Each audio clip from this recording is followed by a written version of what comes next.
بسم اللہ الرحمن الرحیم۔ قصے کارنر کے سامعین، السلام علیکم ورحمۃ اللہ وبرکاتہ۔ یہ یوسف علیہ السلام کے واقعے کی تیسری قسط ہے۔ اگر آپ نے پہلی اور دوسری قسط سماعت نہیں کی تو پہلے وہ سماعت کر لیں تاکہ پورا واقعہ آسانی سے سمجھ میں آ سکے۔ معزز سامعین، جب ریان بن ولید بادشاہ کے ساقی نے خواب سنا کر تعبیر پوچھی تو یوسف علیہ السلام نے فوراً تعبیر بتا دی۔ نہ ساقی کو اس کی بھول پر شرمندہ کیا اور نہ کوئی شرط لگائی۔ پھر وہ تو صرف تعبیر پوچھنے کے لیے آیا تھا، آپ نے اسے نہ صرف تعبیر بتائی بلکہ اس تعبیر کے مطابق آئندہ جو کام کرنے والے تھے ان کے بارے میں بھی بتا دیا۔ چنانچہ آپ نے فرمایا، 7 موٹی گائیں اور 7 سبز بالیوں سے مراد 7 سال ہیں۔ ان 7 سالوں میں خوشحالی ہوگی، کھیتی باڑی خوب ہوگی، حیوانات خوب موٹے ہو جائیں گے۔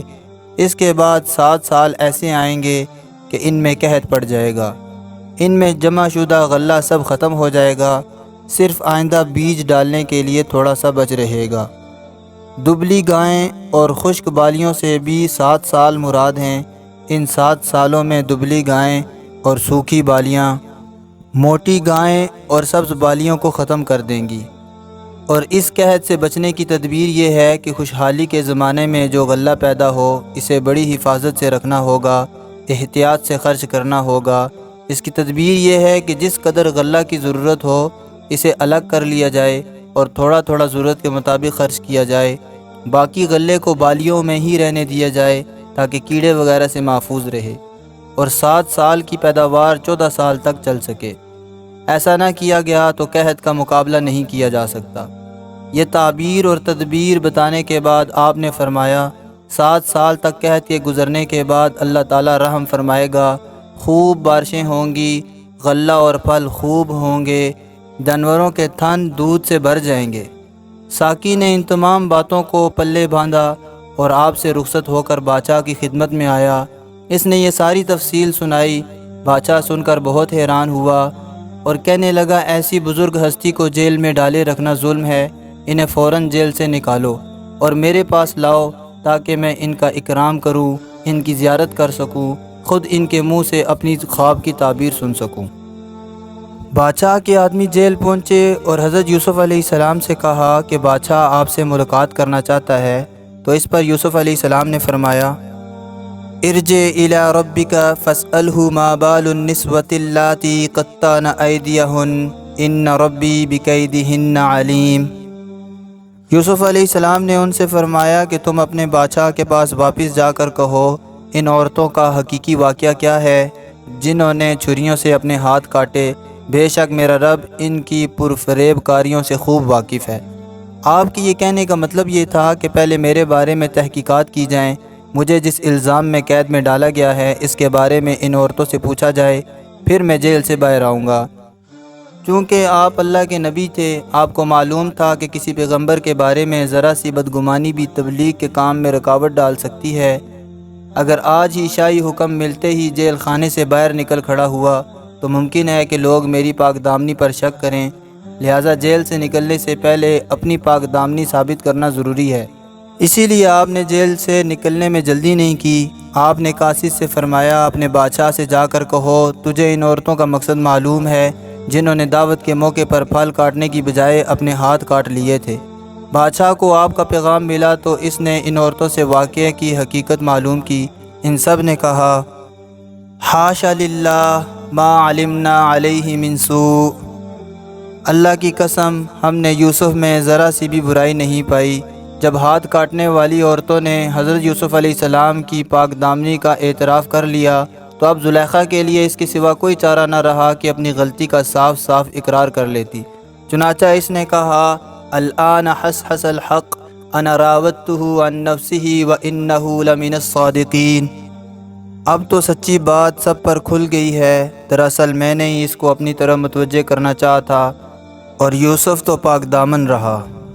اس کے بعد یوسف علیہ السلام نے فرمایا کہ میرا مقصد اس تحقیقات سے یہ تھا کہ عزیز مصر کو معلوم ہو جائے کہ میں نے اس سے کوئی خیانت نہیں کی اور اسے یہ معلوم ہو جائے کہ خیانت کرنے والوں کے فریب کو خدا چلنے نہیں دیتا۔ آخر حضرت یوسف علیہ السلام جیل سے نکل کر شاہی دربار کی طرف روانہ ہوئے، دربار کے پاس پہنچے اور اندر داخل ہو کر سلام کیا۔ پھر جب بادشاہ نے آپ کے سارے حالات سنے اور آپ کی بیان کردہ تعبیر سنی تو بہت متاثر ہوا۔ آپ سے ملاقات ہوئی تو اور زیادہ گرویدہ ہو گیا۔ ملاقات کے دوران بادشاہ نے پوچھا، اس تعبیر کی روشنی میں قحط کے سال گزارنے کی کیا تدبیر ہو سکتی ہے؟ یوسف علیہ السلام نے جواب دیا کہ آپ مجھے اپنے ملک کے خزانوں پر مقرر کر دیں، میں ایک اچھا محافظ بھی ہوں اور ان کاموں سے واقف بھی ہوں۔ بادشاہ آپ کے حالات دیکھ چکا تھا، آپ کے بارے میں سب کچھ جانتا تھا۔ اس نے یہ بات بھی جان لی تھی کہ حضرت یوسف علیہ السلام ہی حکومت کرنے کے اصل میں اہل ہیں۔ چنانچہ اس نے اپنے تمام درباریوں کو طلب کر لیا، پھر سب کی موجودگی میں شاہی تاج آپ کے سر پر رکھا۔ گویا صرف آپ کو وزیر خزانہ نہیں بنایا بلکہ پورے ملک کا بادشاہ بنا دیا اور خود گوشہ نشین ہو گیا۔ لیکن یوسف علیہ السلام کی نظروں میں حکومت حاصل کرنا اہم نہیں تھا۔ آپ کی خواہش تھی کہ بادشاہ مسلمان بھی ہو جائے تاکہ جہنم کے عذاب سے بچ جائے۔ آخر آپ کی تبلیغ سے بادشاہ مسلمان بھی ہو گیا۔ ادھر عزیز مصر کی وفات ہو گئی تو بادشاہ کے مشورے سے آپ نے زلیخا سے نکاح کر لیا اور زلیخا سے آپ کے 2 بیٹے اور ایک بیٹی پیدا ہوئی۔ آپ نے تخت پر بیٹھتے ہی مصر کی رعایا کی راحت اور آرام کے لیے ایسے اقدامات کیے کہ ساری رعایا خوشحال ہو گئی۔ اب شاہ مصر کے خواب کے مطابق 7 سال خوشحالی کے تھے۔ آپ نے ان 7 سالوں میں غلے کا ذخیرہ کرنا شروع کرایا، لوگوں کو اس کی تدبیریں بتائیں۔ اضافی گندم کو بالیوں میں رکھا جانے لگا تاکہ کیڑا نہ لگے۔ ایک وقت کھانے کا حکم فرمایا، شاہی باورچیوں اور درباریوں کو بھی ایک وقت کھانے کا حکم دیا۔ آپ خود بھی ایک وقت کھانے لگے۔ اس پر لوگوں نے کہا، آپ تو مصر کے تمام خزانوں کے مالک ہیں، پھر آپ کیوں ایک وقت کھاتے ہیں؟ تو یوسف علیہ السلام نے فرمایا، یہ میں اس لیے کرتا ہوں کہ مجھے اپنی رعایا کی بھوک کا احساس ہے۔ آخر کار ملک میں قحط شروع ہو گیا۔ ملک کے دور دراز حصوں سے لوگ غلہ لینے کے لیے آنے لگے۔ ایک روز ایک نوجوان آیا، اس نے غلے کی ضرورت کو بیان کیا۔ آپ نے اسے غلہ دینے کا حکم فرمایا۔ وہ غلہ لے کر چلا گیا اور تھوڑی دیر کے بعد پھر آیا اور غلے کا سوال کیا۔ آپ نے اسے پھر غلہ دینے کا حکم فرمایا۔ تھوڑی دیر کے بعد تیسری بار وہ پھر آیا تو حضرت یوسف علیہ السلام نے اس سے فرمایا، بندہ خدا خیال کر، اس وقت قحط کی کیا حالت ہے، لوگ کس قدر پریشان ہیں۔ اس پر اس نوجوان نے کہا کہ اگر آپ کو میرے بارے میں معلوم ہو جائے تو آپ مجھے کبھی انکار نہ کریں۔ تو آپ نے فرمایا کہ اچھا اپنا حال بیان کرو۔ اس نے کہا، میں وہی لڑکا ہوں جس نے دودھ پینے کے زمانے میں آپ کی پاک دامنی کو بیان کیا تھا۔ اب میں جوان ہو گیا ہوں۔ یوسف علیہ السلام یہ سن کر بہت خوش ہوئے اور اسے بہت غلہ دیا اور اسے بہت انعام دیا۔ تو فوراً اللہ تعالیٰ کی طرف سے وحی نازل ہوئی۔ اللہ تعالیٰ نے فرمایا کہ اے یوسف، جو تیری پاکی بیان کرے تو مصر کے خزانے اس کے حوالے کر دے، تو جو مجھ خدا کی پاکی بیان کرے گا میں دنیا آخرت کے خزانے اس کے سامنے کر دوں گا۔ بہرحال سامعین، قحط اس قدر سخت تھا کہ اس سے صرف مصر ہی نہیں، آس پاس کے ملک بھی بہت متاثر ہوئے تھے۔ کنعان جو حضرت یعقوب علیہ السلام کا علاقہ تھا وہ بھی قحط کی زد میں آ گیا۔ حضرت یعقوب علیہ السلام اور یوسف علیہ السلام کے بھائی بھی قحط کی زد میں آ گئے۔ یعقوب علیہ السلام کو پتہ چلا کہ مصر کا بادشاہ بہت رحم دل ہے، فیاض ہے اور سخی ہے اور اس کے پاس غلے کے ذخائر ہیں، لہٰذا وہاں سے لوگوں کو غلہ مل رہا ہے۔ یہ بات معلوم ہونے پر آپ نے اپنے بیٹوں سے فرمایا، تم بھی مصر جا کر غلہ لے آؤ۔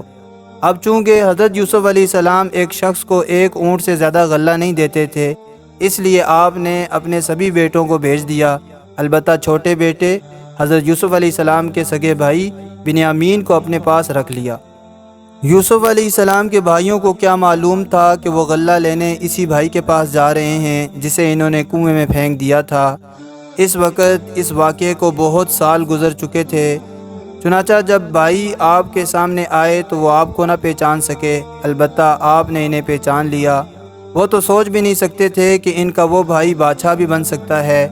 آپ انہیں پہچان تو گئے لیکن یہ بات ان پر ظاہر نہ کی کہ یہ آپ کے بھائی ہیں۔ آپ نے ان سے کہا، تم لوگ تو مصری معلوم نہیں ہوتے۔ اس پر وہ بولے، اے رحم دل بادشاہ، ہم لوگ کنعان کے رہنے والے ہیں اور نبیوں کی اولاد ہیں، حضرت یوسف علیہ السلام نے ان کی بات سن کر فرمایا، ہمیں تمہاری بات کا کیسے یقین آئے، ہمیں تو تم پر جاسوسی کا شبہ ہے۔ اس پر وہ ایک ساتھ بول پڑے کہ اے رحم دل بادشاہ، ہم اللہ کو حاضر ناظر جان کر عرض کرتے ہیں، ہم نے آپ کی تعریف سنی تھی، کنعان میں غلے کا قحط ہے، اس لیے آپ سے غلہ لینے کے لیے آئے ہیں، اور ہم جاسوس نہیں ہیں، بلکہ ہم تو اللہ کے نبی حضرت یعقوب علیہ السلام کے بیٹے ہیں۔ اس پر آپ نے پوچھا، تمہارا اور بھی کوئی بھائی ہے؟ اب ان میں سے ایک نے کہا، ہم 12 بھائی تھے، مدت گزری، ہمارا چھوٹا بھائی جنگل میں گم ہو گیا تھا، اس سے ہمارے والد کو بہت محبت تھی، اس کے گم ہونے کی وجہ سے والد کی بینائی ختم ہو گئی، اس کے بعد وہ اس سے چھوٹے بھائی سے محبت کرنے لگے، اسی لیے انہوں نے اسے ہمارے ساتھ نہیں بھیجا۔ اس گفتگو کے بعد حضرت یوسف علیہ السلام نے ان کے بارے میں حکم دیا کہ وطن واپسی تک یہ لوگ شاہی مہمان ہیں، انہیں فی کس 1 اونٹ غلہ دے دیا جائے۔ اس پر انہوں نے کہا، ہمارے چھوٹے بھائی کے نام کا غلہ بھی دے دیا جائے تو بہت مہربانی ہوگی۔ آپ نے جواب میں ارشاد فرمایا، یہ بات ہمارے قانون کے خلاف ہے کہ آدمی موجود نہ ہو اور اس کے حصے کا غلہ دے دیا جائے۔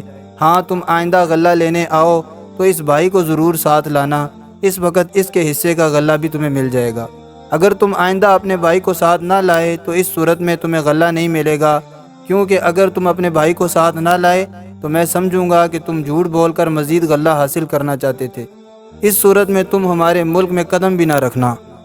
اس پر سب کہنے لگے کہ واپس جا کر ہم اپنے والد کو ساری بات بتائیں گے اور اپنے بھائی بنیامین کو لانے کی پوری کوشش کریں گے۔ پھر جب یوسف علیہ السلام کے بھائی کنعان پہنچے تو یعقوب علیہ السلام کو سارے حالات سنائے، بادشاہ کے حسن سلوک کے بارے میں بھی بتایا، پھر جو شاہ مصر نے کہا تھا وہ بھی بتایا، اور بولے آئندہ کے لیے ہم پر غلے کی بندش کر دی گئی ہے، ہاں صرف اس صورت میں غلہ ملے گا جب ہم چھوٹے بھائی بنیامین کو ساتھ لے جائیں گے، کیونکہ ہم نے وہاں اس کے نام کا بھی غلہ مانگ لیا تھا۔ اس پر بادشاہ کو شک گزرا اور اس نے یہ پابندی عائد کر دی ہے۔ یہ سن کر حضرت یعقوب علیہ السلام نے فرمایا، میں بنیامین کے معاملے میں تم پر اعتماد نہیں کر سکتا، لیکن میں اللہ پر بھروسہ کر کے اسے تمہارے ساتھ بھیج دوں گا، کیونکہ اللہ سب سے بہتر نگہبان ہے۔ پھر جب انہوں نے غلہ کھول کر دیکھا تو دیکھ کر حیران بھی ہوئے اور خوفزدہ بھی ہوئے۔ انہوں نے غلے کے لیے جو رقم ادا کی تھی وہ سب کی سب غلے میں ہی موجود تھی، اور ایسا حضرت یوسف علیہ السلام کے حکم سے ہوا تھا۔ آپ نے اپنے آدمیوں کو ہدایت دی تھی کہ ان کی نقدی غلے میں چھپا دو، اور خوفزدہ اس وجہ سے ہوئے کہ کہیں ان پر چوری کا الزام نہ لگ جائے، کیونکہ مصر میں ان پر جاسوسی کا الزام پہلے ہی لگ چکا تھا۔ تاہم ان کا خوف جلد ہی دور ہو گیا، وہ سمجھ گئے کہ یہ تو بادشاہ مصر نے ان پر اور زیادہ مہربانی کا معاملہ کیا۔ پھر جب ان کا غلہ ختم ہونے لگا تو انہوں نے پھر مصر جانے کا پروگرام بنایا، لیکن اب معاملہ تھا بنیامین کو ساتھ لے جانے کا، اور حضرت یعقوب علیہ السلام بنیامین کو بھیجتے ہوئے گھبرا رہے تھے، لیکن غلہ لانے کے لیے بنیامین کو بھیجنا ضروری بھی تھا۔ آخر کار آپ نے اپنے بیٹوں سے فرمایا، لن ارسلہ معکم حتی تؤتونی موثقا من اللہ لتأتوننی بہ الا ان یحاط بکم، کہ میں بنیامین کو اس وقت تک تمہارے ساتھ نہیں بھیج سکتا جب تک کہ تم قسم کھا کر مجھے اس بات کا قول نہ دو کہ تم ضرور بنیامین کو میرے پاس واپس لاؤ گے۔ ہاں، تقدیر ہی تم پر غالب آ جائے تو میں کیا کہہ سکتا ہوں۔ اس پر سب کہنے لگے کہ ہم آپ کو قول دیتے ہیں کہ بنیامین کو ضرور واپس لے کر آئیں گے۔ یہ سن کر حضرت یعقوب علیہ السلام نے ان سے فرمایا، اللہ علی ما نقول وکیل، کہ جو عہد و پیمان ہمارے درمیان ہوا ہے اس پر اللہ تعالیٰ گواہ ہیں۔ گویا اس مرتبہ آپ نے صرف اولاد کے کہنے پر معاملہ نہیں چھوڑا بلکہ اللہ کے سپرد کر دیا۔ پھر اس موقع پر اللہ تعالیٰ نے فرمایا، قسم ہے میری عزت اور جلال کی کہ اب میں آپ کے دونوں بیٹوں کو آپ سے ملا دوں گا۔ اس کے بعد جب یعقوب علیہ السلام اپنے بیٹوں کو رخصت کرنے لگے تو نصیحت فرمائی، جسے قرآن میں اللہ تعالیٰ نے یوں بیان فرمایا، یا بنی لا تدخلوا من باب واحد وادخلوا من ابواب متفرقہ، اے میرے بیٹو، تم سب کے سب شہر کے ایک دروازے سے داخل نہ ہونا بلکہ مختلف دروازوں سے داخل ہونا۔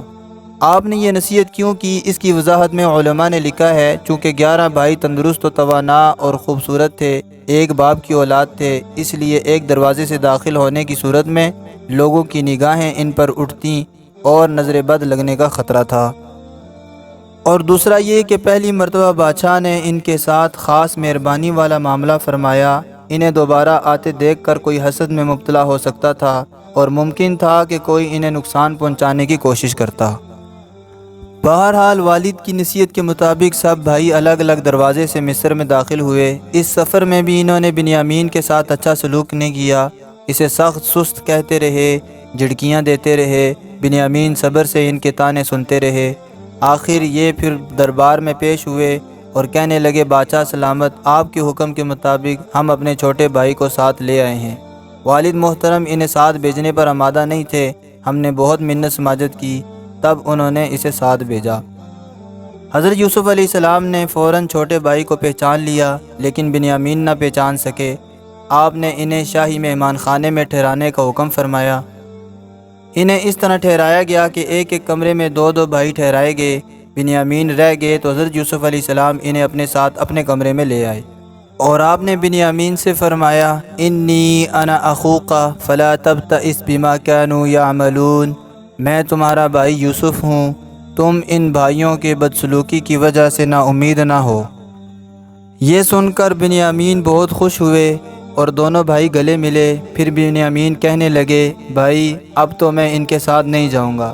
اپنے چھوٹے بھائی کی بات سن کر حضرت یوسف علیہ السلام نے انہیں تسلی دی، پھر اپنے بھائیوں کے لیے حکم فرمایا، انہیں غلے کا ایک ایک اونٹ بھر کر دیا جائے۔ بنیامین کے نام کا بھی اونٹ دیا گیا، لیکن ان کے غلے میں اپنا قیمتی پیالہ رکھوا دیا گیا۔ اب سب بھائی غلہ لے کر خوشی خوشی روانہ ہوئے۔